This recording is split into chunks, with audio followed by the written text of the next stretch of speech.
Welcome to our new English class. I hope you are keeping well by the grace of Almighty.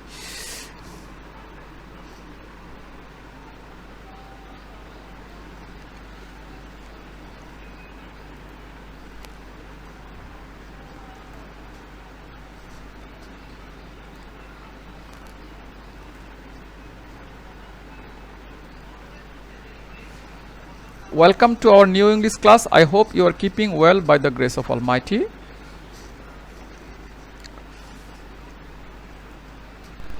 Today we will discuss narration. আজকে আমরা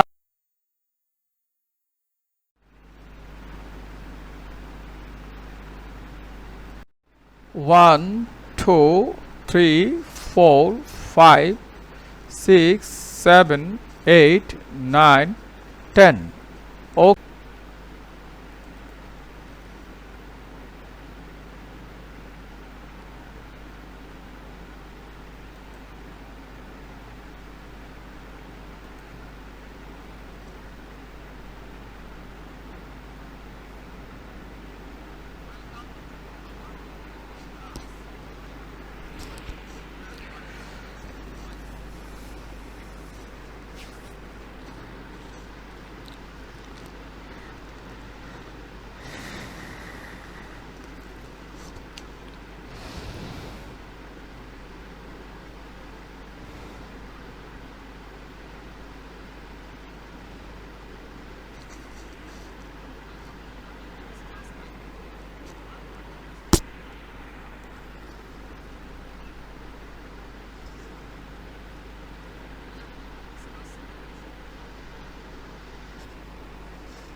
Hi.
করব narration.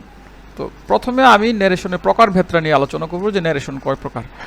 আমরা সবাই জানি যে narration দুই প্রকার। সবাই বলো তো ন্যারেশন কত প্রকার? দুই প্রকার। তোমাদের জিজ্ঞেস করলে তোমরা বলো দেখি ন্যারেশন কি কি এগুলো? ডাইরেক্ট ন্যারেশন বা ডাইরেক্ট স্পিচ, বা ইনডাইরেক্ট ন্যারেশন বা ইনডাইরেক্ট স্পিচ। তাহলে ডাইরেক্ট ন্যারেশন বা ডাইরেক্ট স্পিচ একটি, আর আরেকটা হচ্ছে কি ইনডাইরেক্ট স্পিচ বা ইনডাইরেক্ট ন্যারেশন। তো এখন আমরা শুনবো ডাইরেক্ট স্পিচ বা ডাইরেক্ট ন্যারেশন কাকে বলে, বা ইনডাইরেক্ট স্পিচ বা ইনডাইরেক্ট ন্যারেশন কাকে বলে।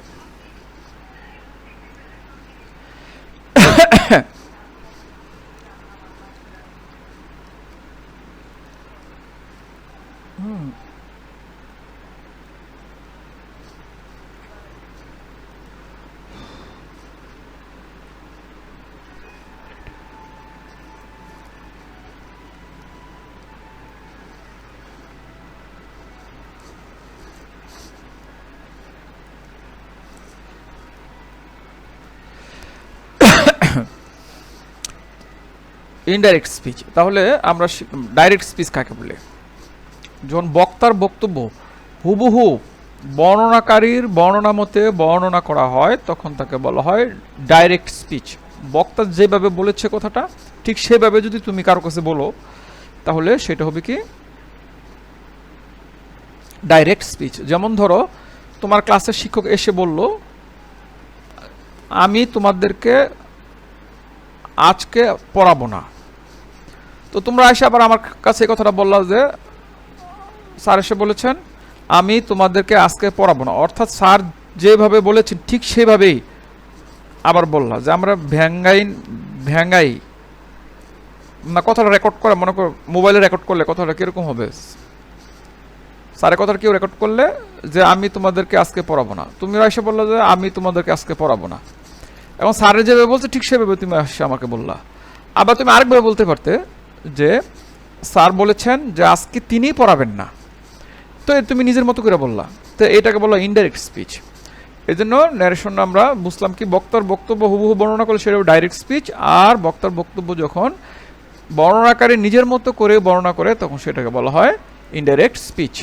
এখন একটা আমরা উদাহরণ লক্ষ্য করব।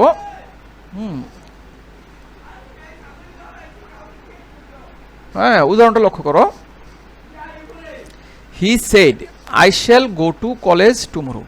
সে বলল যে আমি আগামীকাল কলেজে যাব। সে বলল কি আমি আগামীকাল কলেজে যাব।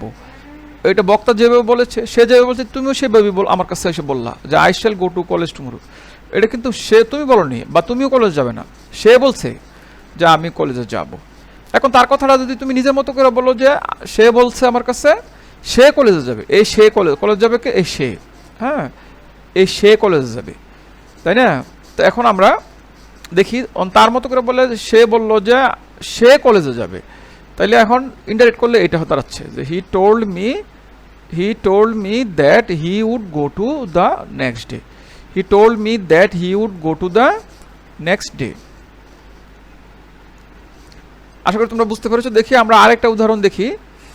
হি said to me I have done my homework. সে আমার কাছে বলল যে আমি আমার বাড়ির কাজ করেছি। দেখো কে বলছে? সে কার কাছে বলছে? আমার কাছে বলছে আমি আমার বাড়ির কাজ, আমি কিন্তু করি নাই, বলছে সে, মানে সে বাড়ির কাজ করছে। তো আমি কিন্তু বলতেছি কি আমি আমার বাড়ির কাজ করেছি। ইনভার্টেড কমা থাকাতে বুঝতে পারছি এটা তার বক্তব্য, আমি হুবহু উদ্ধৃত করলাম, মানে কোনো চেঞ্জ ছাড়া, পরিবর্তন ছাড়া।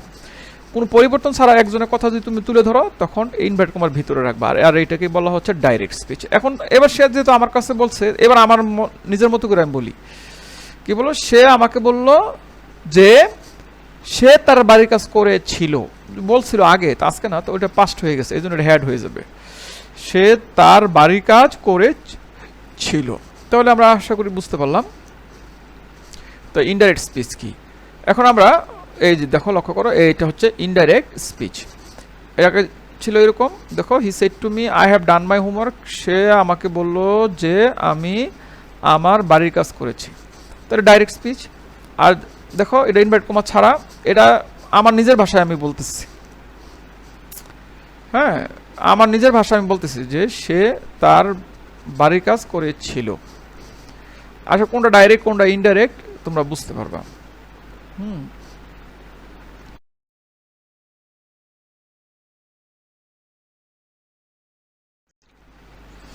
এখন আমরা চলো আমরা একটা let's enjoy a video. This video is on.